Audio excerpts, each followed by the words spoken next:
Napakabilis po ng panahon, mga minamahal nating mga kaibigan, mga kapatid, at mga subscribers po ng ating Solid Rock Ministry. Ngayon po, narito na naman tayo. Ating pong babatiin ang mga pangalang ito. Subalit bago po yan, gusto rin po kayong batiin ni Pastor Levi Puydon. Malapit na po nating i-celebrate ang pag-aalala ng kapanganakan ng ating Panginoon at buong mundo ay ito ay isi-celebrate. Sana tayong lahat ay patuloy na masaya sa katotohanan ng Panginoon ay naparito upang tayong lahat ay matubos. Narito po ang mga pangalan na ating babatiin ngayon. Si Anne Rose Salgarino ng Palapa, Palawan, Aida Almasco ng Pasig City, Renaline Montano, Tracy Martires, Cavite, Erwin Divina Gracia, Requipan Puelda, Burns Pronda ng Talipusngo, Cavite, Edgar Palucanaya ng Concepcion, Batangas, Rosana Elcano, si Chel Malata ng Calamba, Laguna, si Leo Ibora ng Iloilo City, Fe Arsiaga, Arnold Acopio ng Eastern Samar, Gregorio Laurel ng Kalasumanga, Panukulan, Quezon, si Nelson Tibuso, si Esther Benida ng Cabuyao, Nueva Ecija, si Almar Elorde, si Prese Lasso ng Santa Maria, Laguna, Rico Garland, Leonardo Padriquela, Mary Jane Salamatin ng Kawayan, Quezon Street, Edna Colendres ng 13 Martires, Cavite, Presi Tolentino, Melvin Lastima ng Tansa, Cavite, Ares Pop, Jojo Rosales, Cecilia Martinez, Dante Totanes, Marly Dizon ng Tarlac, Ruben Balquin, James Botabara Sr., John Gabriel, Mark Tejas, Amites Violet, Krisa Salian Corrales ng Milan, Italy, Naiden Kiday, Josie Adriano, Menard Bihino, Jesse Duque, Cristino ng Central Bikutan, Taguig, Cecilia Baal, Ethan Cyrus, Bobby Arana ng Dilasag, Aurora, Ludivina, dating Ginoo, Fred Batalyon, Lloyda Pilipina ng Europe, Ricardo de Guzman, Lexes Lorilla, Adelina Fronda ng Rizal, Palawan, Mias Agapay, Padre Burgos ng Southern Leyte, Catalina Gunay, Pastuhan, Leonida Calanog, Ledel David, Angat, Bulacan, at Lea Santos ng Quezon City. Dito na po tayo ngayon. Misyon sa mga hindi pa naaabot, ikalawang bahagi, ikalabing isang topic po natin ito. Subalit bago po tayo magpatuloy, atin po muling hihingi ng patnubay ng Panginoon. Ama po namin banal, sa oras pong ito, kami po'y lumalapit sa iyo na nagpapasalamat sa pagkakataong ito na inyo kaming muling pagkakalooban ng pagkakataon upang makapag-aral ng iyong banal na salita. Salamat po sa buhay at lakas na patuloy mong ipinagkakaloob sa bawat isa sa amin. At salamat din po sa pagkakataong ito na kami po'y makababahagi muli sa pag-aaral ng iyong banal na salita upang maging maliwanag sa bawat isa sa amin. Kaya amin pong pakiusap, pangunahan po nawa kami ng iyong banal na espiritu. Ihanda ang aming puso't isipan sa pagtanggap ng mahalagang katotohanan na nais mong ipahayag sa amin sa pagkakataong ito. Amang banal, amin pong iniadalangin ang aming mga kaibigan, lalo't higit ayong may karamdaman, at ang isa naming kapatid na nagnanais dyan sa Dubai na malipat ng ibang pagawaan upang siya ay maging mas magaan ang kanyang pag-duty. Amang banal, iyo po nawa siyang patuloy na patnubayan at gabayan at pangunahan. Ito po ang aming samot hiling sa ngalan po ng aming Panginoong sa Jesus. Amen. Kagaya po ng ating nabanggit, misyon sa mga hindi pa naaabot, ikalawang bahagi. Ang ating pong susing talata ay ating makikita sa Matthew 15:28. Nang magkagayoy, sumagot si Jesus at sinabi sa kanya, "O babae, napakalaki ng iyong pananampalataya. Mangyayari sa iyo ang sinasabi mo at gumaling ang kanyang anak sa oras ding iyon." Mula sa pasimula, nais ng Diyos na abutin ang lahat ng tao at maibalik sa Kanya. Saan mang dako sila naroroon, anuman ang kalagayan, mahirap man o mayaman, sa kabukiran o sa kabayanan. Ayon sa pahayag ng United Nations, 55% ng populasyon ay nasa mga syudad at kung magpapatuloy ang panahon ay aabot sa 66% sa taong 2050. Pag-aaralan natin ang mga pamamaraan ni Kristo kung papaano niya pinaabutan ng balita ang syudad ng Tyre at Sidon, ang malalaking syudad sa kanyang kapanahunan. Naway matutunan natin at ating sundan sapagkat wika nga, Christ's method alone will bring true success in our evangelism. At narito po ang mga katanungan na pag-uusapan natin sa araw na ito. Number 1, bakit kaya dinala ni Jesus ang kanyang mga alagad sa Tiro at Sidon? Anong meron dito? Pangalawa, ano ang nadama ni Kristo nang makita niya ang karamihan ng mga tao sa mga syudad at papaano ito dapat umantig sa atin? Pangtatlo, ano ang matututunan natin sa pagkakaiba ng paraan ng pagkukwento ni Mateo at Marcos tungkol sa iisang pangyayari? Pang-apat, ano ang isang napakalaking hadlang ang dapat na mawala sa atin upang magampanan natin ang ating tungkulin? At panglima, saan natin masusumpungan ang mga pananampalataya? Okay, balik po tayo sa question number 1. Bakit kaya dinala ni Jesus ang kanyang mga alagad sa Tiro at Sidon? Anong meron dito? Okay, ating titingnan dyan sa Mateo 15, 21 at 22 nang ang ating Panginoon ay anyayahan ang kanyang mga alagad. Umalis doon si Jesus at pumunta sa nasasakupan ng Tiro at Sidon. May isang babaeng Kananeya na mula sa lupaing iyon ang lumabas at nagsimulang sumigaw, "Mahabag ka sa akin, O Panginoon, anak ni David. Ang anak kong babae ay pinahihirapan ng isang demonyo." So, makita po ninyo na ang pangangailangan ay hindi nakakonfine sa isang lugar lamang. Ang pangangailangan ng kaligtasan ay nagmula sa iba't ibang mga lugar, kagaya po nitong Sidon at ng Tiro. Subalit kapag ating pong tiningnan yung background nitong siyudad na ito, makikita natin na para bagang hindi maganda yung naging karanasan ng mga Israelita dito sa mga taga-Tiro na ito at taga-Sidon. Tingnan po natin dyan sa Hukom 3:1 hanggang 6 kung ano ang nangyari.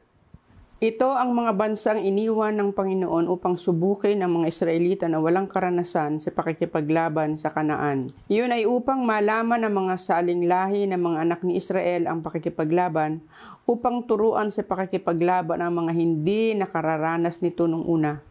Ang nabanggit ay ang 5 pinuno ng mga Pilisteo at ang lahat ng mga Kanineo, mga Sidonyo at mga Hebeo na nanirahan sa bundok ng Lebanon mula sa bundok ng Baal Hermon hanggang sa pasukan ng Hamat. Ang mga ito ay upang subukin ng Israel sa pamamagitan nila at malaman kung kanilang papakinggan ang mga utos ng Panginoon na kanyang iniutos sa kanilang mga magulang sa pamamagitan ni Moses. Kaya't ang mga anak ni Israel ay nanirahang kasama ng mga Kanineo, mga Hiteo, mga Amoreo, mga Pereseo, mga Hebeo at mga Hiboseo. Kinuha nila ang kanilang mga anak na babae upang maging mga asawa nila at ibinigay ang kanilang sariling mga anak na babae sa kanilang mga anak na lalaki at naglingkod sa kanilang mga Diyos. So, makita po ninyo, dito, dinala ng Panginoon yung Israelita sa lugar na yon upang sila ay maturuan ng leksyon. Una, papaano ang pakikipaglaban sapagkat sila ay walang karanasan kung papaano makipaglaban, papaano makipagdigma. At ang pangalawa ay para malaman ng Panginoon kung ang tao bang ito ay talagang susunod sa kanyang mga tagubilin. So, ibig sabihin, ito pong lugar na ito ay mayroong malaking bahagi sa gawain para sa ikatututo ng mga anak ng Diyos at mayroon ding layunin upang sila ay makilala doon sa lugar na yon na sila ay mayroong Diyos na makapangyarihan na kanilang pinaglilingkuran. Subalit ang malungkot ay yung mga Hudyo ay medyo natukso sa kagandahan ng mga babae ron at nagwapuhan din naman sa mga anak na lalaki. So nagkaroon ng paghahalo sa halip na sila ay tumayuron upang mahayag ang kalwalhatian ng Diyos, hindi nangyari dahilan sa kanilang hindi pagsunod sa kalooban ng Diyos. So balit magmula pa noon, talaga ang layunin ng Panginoon, kaya sila dinala ron, sila ay matuto, kapwa. Matuto yung mga Israelita, matuto rin naman yung mga Sidonyo ng kung ano ang patungkol sa ating Panginoong Diyos. Tingnan pa natin sa 1 Hari 5:1 hanggang 12 ang sinasabi. Ito naman ay isang karanasan sa panahon ng mga hari. Si Hiram na hari ng Tiro ay nagsugo ng kanyang mga lingkod kay Solomon. Nang kanyang nabalitaan na si Solomon ay kanilang binuhusan ng langis upang maging hari, nakapalit ng kanyang ama, sapagkat si Hiram ay naging kaibigan ni David. Si Solomon ay nagsugo kay Hiram na nagsabi, "Alam mo na si David na aking ama ay hindi nakapagtayo ng bahay para sa pangalan ng Panginoon niyang Diyos dahil sa mga pakikitigma sa palibot niya sa bawat dako, hanggang sa inilagay sila ng Panginoon sa ilalim ng mga talampakan ng kanyang mga paa. Ngunit ngayon binigyan ako ng Panginoon kong Diyos sa kapahingahan sa bawat dako, wala kahit kaaway o kasawian man. Kaya't layunin kong magtayo ng bahay para sa pangalan ng Panginoon kong Diyos, gaya ng sinabi ng Panginoon kay David na aking ama, ang iyong anak na aking iluluklok sa iyong trono na kapalit mo, ang magtatayo ng bahay para sa aking pangalan. Ngayon ipag-utos mo na ipagputol ako ng mga puno ng sedro sa Lebanon, at ang aking mga lingkod ay makakasama ng iyong mga lingkod, at babayaran kita ng upa para sa iyong mga tauhan ayon sa iyong itatakda. Sapagkat iyong alam na walang sino man sa amin ang nakapuputol ng mga troso na gaya ng mga Sidonyo." Nang marinig ni Hiram ang mga salita ni Solomon, siya nagalak na mabuti at nagsabi, "Purihin ang Panginoon sa araw na ito na nagbigay kay David ng isang pantas na anak upang mamahala sa dakilang bayang ito." At si Hiram ay nagsugo kay Solomon na nagsabi, "Narinig ko ang mensahe ng iyong pinadala sa akin. Aking gagawin ang lahat ng iyong ninais tungkol sa troso na sedro at sipres. Ibababa ang mga ito ng aking mga lingkod sa dagat mula sa Lebanon, at aking gagawing mga balsa upang dumaan sa dagat hanggang sa dakong iyong ituturo, at aking ipapakalag doon. At iyong tatanggapin at tutugunan mo ang aking mga nais sa pagbibigay ng pagkain sa aking sambahayan." Sa gayoy binigyan ni Hiram si Solomon ng lahat ng troso ng sipres na kanyang ninanais. Binigyan naman ni Solomon si Hiram ng 20,000 takal ng trigo na pagkain ng kanyang sambahayan at 20 takal ng purong langis. Ito ang ibinigay ni Solomon kay Hiram taon-taon. Kaya't binigyan ng Panginoon si Solomon ng karunungan, gaya ng kanyang ipinangako sa kanya, at may kapayapaan sa pagitan ni Hiram at ni Solomon, at silang dalaway gumawa ng kasunduan. So, makita po ninyo rito, no, na sinasabi, itong si Solomon at si Hiram ng Sidon ay mayroong magandang ugnayan. At dito makita po natin na mayroong mga talento na wala doon sa Israel na naroon sa Sidon. Kaya napakahalaga na talagang ang lahat ay mapapaabutan ng pabalita, sapagkat ang lahat, ang ibig ng Panginoon, maglingkod sa Kanya kung paanong naglingkod itong hari na ito ng Sidon, at kung paano naman naglingkod si Solomon doon sa hari ng Sidon. So, mutual ang kanilang relationship. Nagkakatulungan sila. At yun ang ibig ng Panginoon, na ang lahat ay magkatulungan upang mahayag ang kaluwalhatian ng ating Panginoon. Kaya lang, ang malungkot kapag binasa mo dyan sa 1 Hari 11:1 hanggang 6, makita mo na ito naman si Solomon, nagkaroon ng problema sapagkat kumuha na siya ng maraming asawa.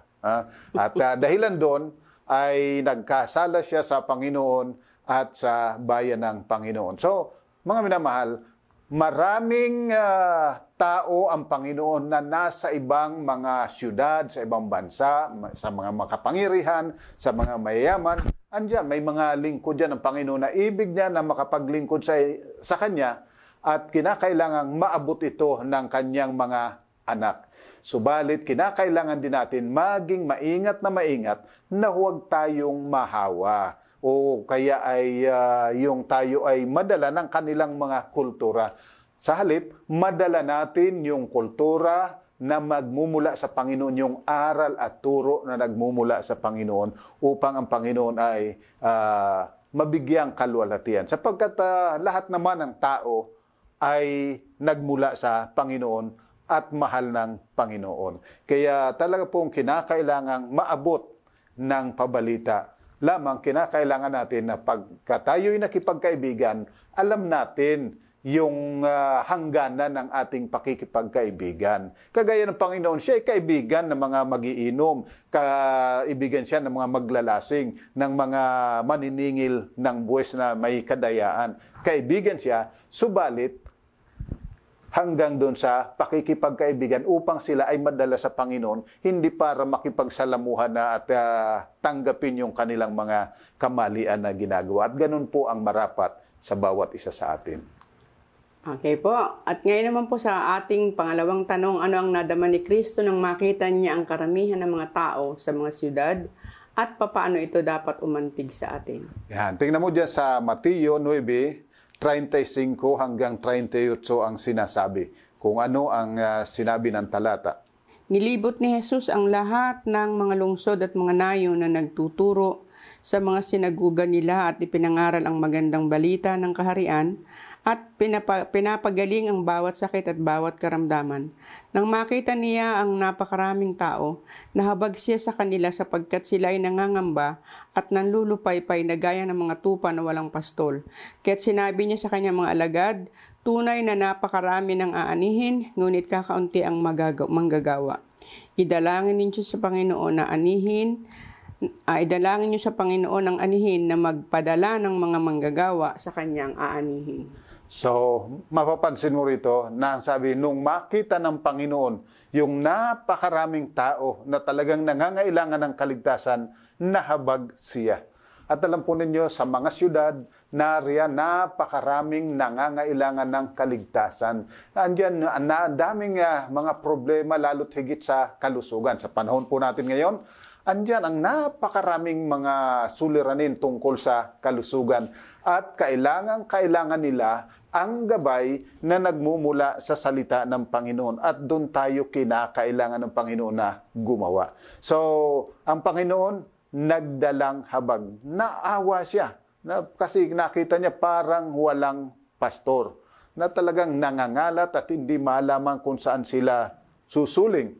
Subalit, salamat sapagkat ang Panginoon ay naroon. At yun ang nais ng Panginoon na tayo man ay maging ganon. At alam niyo po mga minamahal mga kapatid, napakaraming mga suliranin ngayon sa mga syudad, sa maraming mga tao, lalo na nung nagdaan itong tinatawag nating COVID. Ngayon ay mayroon na namang pinoproblema yung flu-like na karamdaman. At kumakalat yan, marami ang naapektuhan. Alam po ninyo, alam naman natin na ang problema niyan ay nasa lifestyle. Kasi kahit pa anong dami ng virus, kung ang iyong resistensya ay malakas, hindi ka dapat matakot. At alam natin na ang pagkaroon ng malakas na resistensya ay nariyan sa pagtitiwala at pagsunod sa mga tagubilin ng ating Panginoon. Kaya nitong kasagsagan ng COVID-19, ang daming nahawa. Subalit marami ang tinatawag na asymptomatic. Walang sintomas na makikita sapagkat malakas yung kanilang resistensya. Samantalang marami na ang namamatay, maraming yung iba nga nagpapakamatay na kasi nawawala na ng pag-asa, natatakot na ng husto. At yun ang ibig ng Panginoon, nakahabagan natin yun at dapat abutin natin at kinakailangang dalhin natin ang pabalita. Pero una sa lahat, kinakailangan tayo mismo sinusunod natin yung kalooban ng Panginoon, yung ating lifestyle ay dapat tamang lifestyle para masabi natin ito ang solusyon diyan. Sundin natin ang Panginoon. Kaya mahalaga, susundin po natin yung pabalita ng Panginoon para magkaroon din tayo ng malakas na resistensya. At yung mga nangangailangan, kagatulad nitong sa bayan na pinuntahan ng Panginoon, ang daming may sakit, ang daming may karamdaman. Lahat ay bunga ng maling lifestyle. at ng kagagawan ng masamang espiritu. At ngayon po naman sa ating pangatlong tanong, ano ang matututunan natin sa pagkakaiba ng paraan ng pagkwento ni Mateo at Marcos tungkol sa iisang pangyayari? Yan, titingnan natin ito kasi ito magkaibang kwento. Mateo 15:22 hanggang 28, ang kwento ni Mateo. Pagkatapos titingnan natin sa Marcos 7:24 hanggang 30. May isang babaeng Kanineya na mula sa lupaing iyon ang lumabas at nagsimulang sumigaw, "Mahabag ka sa akin, O Panginoon, anak ni David." Ang anak kong babae pinahirapan ng demonyo, ngunit hindi siya sumagot sa kanya kahit isang salita. Lumapit ang kanyang mga alagad at nakiusap sa kanya na nagsasabi, "Paalisin mo siya sapagkat nagsisigaw siya at sumusunod sa hulihan natin." Ngunit sumagot siya at sinabi, "Ako'y hindi sinugo maliban sa mga nawawalang tupa ng sambahayan ni Israel." Ngunit lumapit siya at lumuhod sa kanya na nagsabi, "Panginoon, tulungan mo ako." At siya sumagot at sinabi, "Hindi mabuti na kunin ang tinapay ng mga anak at itinapon ito sa mga aso." Ngunit sinabi niya, "Oo, Panginoon, subalit maging ang mga aso ay kumakain ng mga mumo na naglalaglag mula sa hapag ng kanilang Panginoon." Nang magkagayo, sumagot si Jesus at sinabi sa kanya, "O babae, napakalaki ng iyong pananampalataya. Mangyayari sa iyong sinasabi mo," at gumaling ang kanyang anak sa oras ding iyon. So, mga minamahal, dito po makita po ninyo, una, itong babaeng ito na Kananita ay iniisip ng mga Hudyo na hindi karapat-dapat. Kaya ang kanilang turing ay parang mga aso na marumi. So, sinubukan ng Panginoon. Subalit, ipinakita ng babaeng ito, "Opo, Panginoon." Makita ninyo ang kapakumbabaan, kabaliktaran ng pride ng mga Hudyo. Siya ay nagpakumbaba, "Opo, Panginoon." Subalit ang aso man ay kumakain kahit sa mga nahulog na lamang ng mga anak. At ang sabi ng Panginoon, "O babae, tunay napakadakila ng iyong pananampalataya, kaya ang iyong anak ay gagaling. Umuwi ka na." Tingnan natin kung paano naman ito kininto ni Marcos. Mula roon, tumindig siya at nagtungo sa lupain ng Tiro. Tumuloy siya sa isang bahay at ayaw niyang malaman ng sinuman na nandun siya. Ngunit hindi nagawang di siya mapansin. Sa halip, may isang babae na ang munting anak na batang babae na may masamang espiritu na nakabalita tungkol sa kanya ay agad na lumapit at nagpatira pa sa kanyang paanan. Ang babaeng ito ay isang Grego, isang Seropenisa ayon sa lahi. Nakiusap siya kay Jesus na palayasin ng demonyo sa kanyang anak na babae.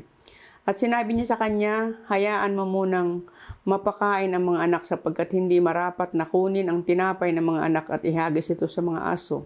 Ngunit siya sumagot at sinabi sa kanya, "Panginoon, kahit na ang mga aso sa ilalim ng hapag ay kumakain ng mga nalaglag na pagkain ng mga anak."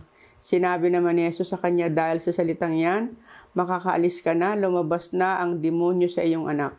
Umuwi nga siya at nadatna ng anak na nakahiga sa higaan at wala na ang demonyo. Yan. So makita po ninyo, mas detalyado yung paghahayag ni Marcos patungkol sa background nitong babae. Ang sabi niya, ang babaeng ito ay isang Grego, isang Syrophoenicia, at isang Hintil. Bakit po kaya ganon? Sapagkat ang inaasahan ni Marcos na magbabasa ng kanyang sulat ay mga Hintil. Samantalang ito si Mateo, ang kanyang sulat ay para doon sa mga Hudyo na mga prejudice sa mga Hintil.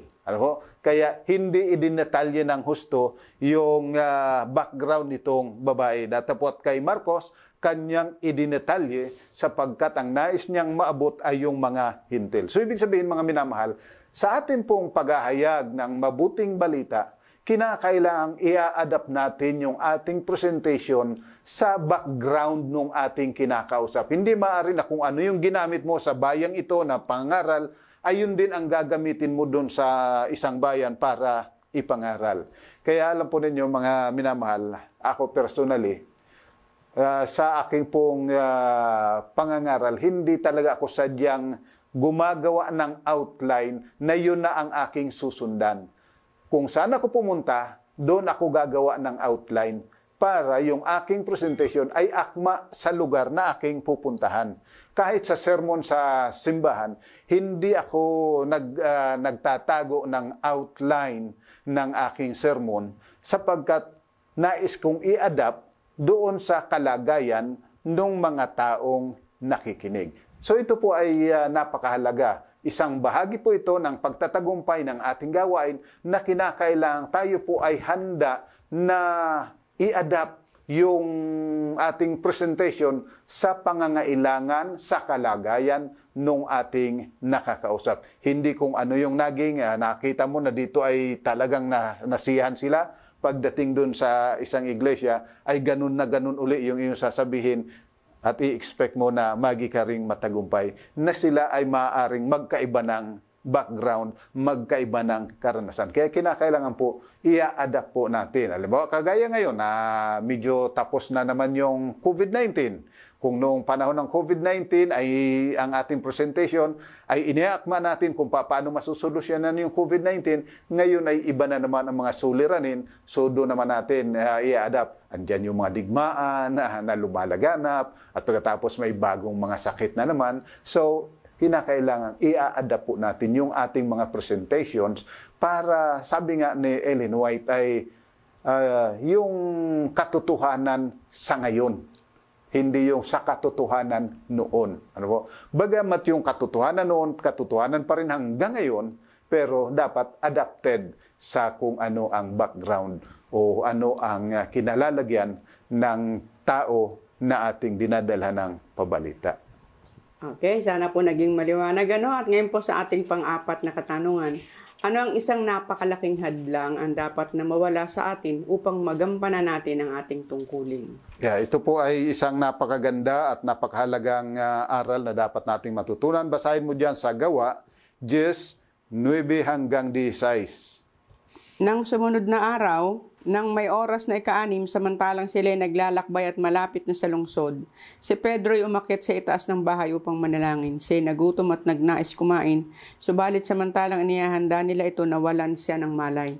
At nakita niyang bumukas ang langit at may isang bagay na bumababa tulad ng isang malapad na kumot na ibinababa sa lupa na nakabitin sa 4 na sulok.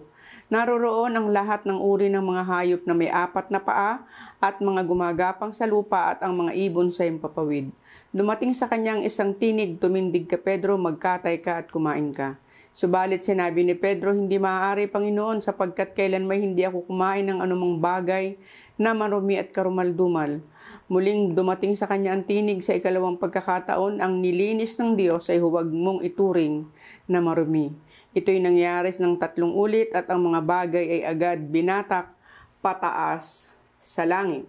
Ito'y nangyari ng 3 ulit at mga bagay ay agad binatak pataas sa langit. Pakibasa mo rin yung 28, 34 pagkatapos 35 para malaman natin ano yung ibig sabihin ng 28, sinasabi. 34 saka 35. Sige. Sinabi niya sa kanila, nalalaman ninyo na hindi ipinahihintulot sa isang Hudyo na makisama o lumapit sa isang banyaga, ngunit ipinakita sa akin ng Diyos na huwag kong tawagin ng isang tao na marumi o karumaldumal. 34. Nagsimulang magsalita si Pedro at kanyang sinabi, tunay niyang naunawaan ko na walang kinikilingan ng Diyos, kundi sa bawat bansa ang sinumang may takot sa Kanya at gumagawa ng matuwid ay kalugod-lugod sa Kanya. So, dito po, mayroon kasing mga tradisyon, yung mga Hudyo, na hindi sila maaaring makikain, hindi sila maaaring makituloy sa bahay ng isang hintil. Sapagkat iniisip nila na ang mga hintil ay mga marumi at hindi karapat-dapat na itinatakwil ng Diyos. Dato po dito ay nililiwanag ng Panginoon, ang Panginoon ay walang itinatakwil na sinuman. Walang tao na karumaldumal sa Kanya, basta ang tao ay nagnanais na lumapit sa Kanya, nagnanais na makilala siya, ito ay tinatanggap ng Panginoon. Alam po ninyo, yung ating prejudice, malimit ito ang humahadlang sa atin para tayo ay makagawa ng maayos sa ibang tao. Halimbawa, kaanib ng ibang iglesia. Kagad tayong mayroong connotation kung ano ang kanilang pananampalataya. Kaya kapag nakausap natin, sa halip na tayo ay maging kaibigan at magdala ng mabuting balita, ang nadadala natin mga panghampas. Pamukpok yung ating dala. Babasahan natin ang talata na tiyak natin na magigiba yung kanilang paniniwala. Subalit dito, ang sabi ng Panginoon, hindi lahat ng tao ay ganyan. Subalit bawat tao na nais na makilala ang Panginoon ay kinakailangang ating tatanggapin. Huwag nating isa sa isang tabi. Yung pong prejudice, ito ang malimit na nagiging hadlang para tayo ay magtagumpay. Kasi kapag nakita nga po natin na galing sa ibang simbahan o sa ibang grupo, ay sinasama natin na i-generalize natin ang taong ito ay ganito.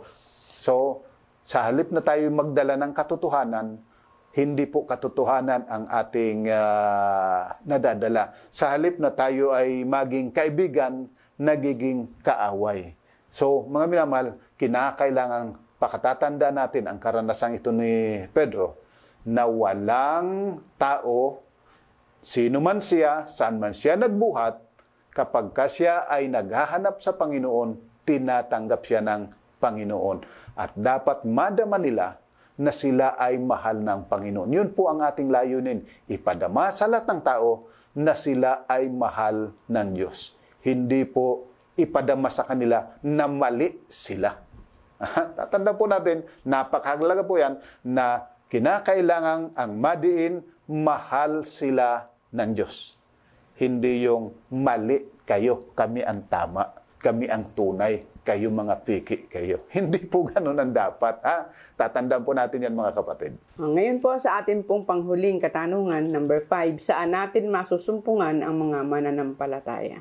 Yan, titingnan natin dyan. Napakarami niya na mga talata. Subalit, tingnan po natin. Sa Mateo 8, 10 at 13, ano ang sabi? Nang marinig ito ni Jesus, namanghasi at sinabi sa mga sumusunod sa kanya, katotohanang sinasabi ko sa inyo, kahit sa Israel man, ay hindi ako nakatagpo ng ganito kalaking pananampalataya. 13. Sinabi ni Jesus sa centurion, humayo ka na, mangyayari para sa iyo ang ayon sa iyong pananampalataya, at gumaling nga ang alipin ng oras din yun. So makita po ninyo, isang centurion, doon lang si Kristo nakakita ng napakalaking pananampalataya na hindi niya nakita kailanman sa mga Hudyo. Tingnan natin sa Mateo 9:2. Dinala niya sa kanya ang isang lumpo na nakaratay sa isang higaan. Nang makita ni Jesus ang kanilang pananampalataya, sinabi niya sa lumpo, anak, lakasan mo ang iyong loob, pinapatawad ng iyong mga kasalanan. Yan. So, makita po ninyo na dito sa karamihan ng mga tao na nag-uusyoso, kapag minsan mayroong isa na nasa malayong nahihirapang lumapit, subalit ito ay nangangailangan din ng kaligtasan ng Panginoon at yung nagdadala sa kanya ay puspos ng pananampalataya na itong kanilang kaibigan ay pagagalingin ng Panginoon. Tingnan pa natin sa Mateo 20, 29 hanggang 34. Nang sila'y papalabas na sa Jericho, sumunod sa kanya ang napakaraming tao. May dalawang lalaking bulag na nakaupo sa tabi ng lansangan. Nang marinig nilang nagdaraan si Jesus, sila'y sumigaw na nagsabi, mahabag ka sa amin, anak ni David. Ngunit sinaway sila ng maraming tao upang sila'y tumahimik. Ngunit lalo silang nagsisigaw, mahabag ka sa amin, Panginoon, anak ni David. Tumigil si Jesus at sila'y tinawag at sinabi, anong nais ninyong gawin ko sa inyo? Sinabi nila sa kanya, Panginoon, mabuksan nawa ang mga mata namin. Dahil sa habag ay hinipo ni Jesus ang kanilang mga mata, kaagad nakakita silang muli at sila'y sumunod sa kanya. So makita po ninyo, no? Ito ay nasa tabing daan, dalawang bulag. Nung malaman nila, narinig nila na ang Panginoon ay nagdaraan, sila ay sumigaw upang sila ay matulungan. So ang mga tao po na nangangailangan ng kaligtasan at mayroong pananampalataya na sila'y may kaligtasan, gaano man kasama ang kanilang kalagayan, nariyan sa mga unexpected places. Kaya tayo ay sinusugo ng Panginoon na tayo'y humayo saan mang dako, saan man mayroong mga tao at ipangaral ang Ebanghelyo sapagkat hindi po natin alam kung saan magmumula ang isang taong mananampalataya sa ating Panginoon. Marami po ang tatanggi, marami ang hindi tatanggap, subalit hindi tayo dapat na nabibigo o nadi-discourage sa mga taong yon. Sapagkat mayroon at mayroon tayong masusumpungan na mga taong sadyang nangangailangan sa ating Panginoon at naroon yung kanilang pananampalataya na ang Panginoon makatutulong sa kanila kung sila lang ay marinig at kung kanila lang marinig at makilala ang ating Panginoon. So mga minamahal, marami po na mga lugar na hindi natin ini-expect ay doon magmumula ang mga mananampalataya. Kapag minsan iniisip natin sa lugar na yan, mahirap, wala. Katulad po ni Jonas, hindi siya naniniwala na doon sa lugar ng Nineveh ay mayroon pang mga taong mananampalataya sa Panginoon sapagkat alam niya, napakasasama ng ugali ng mga tao rito. Subalit, alam mo naman po natin, pinag-aralan natin, 100% nanampalataya, nagsisi nung mangaral si Jonas. Kaya marami po mga lugar na gano'n na inilulokdown natin, na parang wala tayong makukuha sa ibang denomination, para bagang iniisip natin, walang pag-asa yan, magsasayang ka lang dyan ng panahon. Subalit mga minamahal, wala pong sayang na panahon kapag tayo ay nagbahagi ng salita ng Panginoon. Sapagkat kagaya nga po ng ating pinag-aralan, 2 bagay po ang ating inihanda o 3. Tayo, maging handa sa langit, maghanda tayo ng ibang tao para sa langit, at maganda tayo ng mga tao ng papunta sa impyerno. Kaya wala pong masasayang sa lahat ng ating effort, sa ating lahat ng gawain, sa ating pagpapagal, walang masasayang. At tatandaan, ang mga mananampalataya, malimit na tagpuan doon sa ating unexpected places. At dyan po natatapos ang ating mga talakayan. At iiwan po namin sa inyo ang summary ito ng ating pag-aaral ngayon. Number 1, mula sa simula ay nais na ng Diyos abutin ang lahat ng tao sa pamamagitan ng kanyang bayan. Pangalawa, pagkahabag sa napakaraming nangangailangan ng kaligtasan sa mga syudad ay dapat nating makita. Pangatlo, mahalagang ia-adapt natin ang ating pamamaraan sa nais nating abutin ang pabalita ng kaligtasan. Pang-apat, walang tao o lahi ang hindi katanggap-tanggap sa Panginoon. At panglima, ang mga naghahanap ng Diyos, malimit doon sa mga unexpected places, kaya't wala tayong dapat lalampasan. So mga minamahal, sana po ay nakatulong sa atin ang ating pag-aaral muli na ito, na sa ating pong paglilingkod ay maging more effective tayo, at hindi lang effective, tayo'y maging masaya na patuloy na ibinabahagi ang salita ng Panginoon. Tayo po ay manalangin. Ama po naming banal, sa oras pong ito, kami po ay muling lumalapit sa iyo na nagpapasalamat, nagpupuri sapagkat ikaw na aming Diyos ay Diyos ng pag-ibig at misyon mo na maligtas ang lahat ng tao. Misyon mo na makaalam ang lahat ng tao. At misyon namin ang misyon mo sapagkat kami iyong pinili upang magdala ng iyong pabalita sa sangkatauhang ito. Sapagkat kami ang iyong pinili na magsalita, magturo, mangaral ng iyong banal na pabalita. Kaya mga banal, amin pong pakiusap, muli ay ang iyong banal na Espiritu, ang siyang magtanim ng malalim sa aming puso't isipan ng katotohanan ito, pagkalubang kami ng kasiglahan sa pagbabahagi ng iyong pabalita sa aming mga nakakasalamuhang mga tao, araw-araw. O Amang Banal, ipagpatawad po ang aming pagkukulang at pagkakamali na malimit, aming nababanggit ay ang mga kwentong walang kabuluhan sa halip ng kwento ng kaligtasan. O Amang Banal, tulungan nawa kami na maging marunong at matalino na nagdadala ng iyong pabalita saan mang dako, anumang panahon, sapagkat marami ang mga tao na nagnanais ng kaligtasan at lahat ng tao nais mong makaalam ng katotohanan. So, Amang Banal, muli po kami dumadalangin na patuloy nawa na gamitin mo kami at linisin ang aming buong pagkatao upang kami ay maging higit na makapangyarihan na nagdadala ng pabalita ng kaligtasan. Maluwalhati ang iyong dakilang pangalan at ang pangalan ng aming Panginoong Jesus. Amen. So mga minamahal, sana po magkasama-sama tayong patuloy hanggang sa susunod na linggo at hanggang sa susunod pang taon.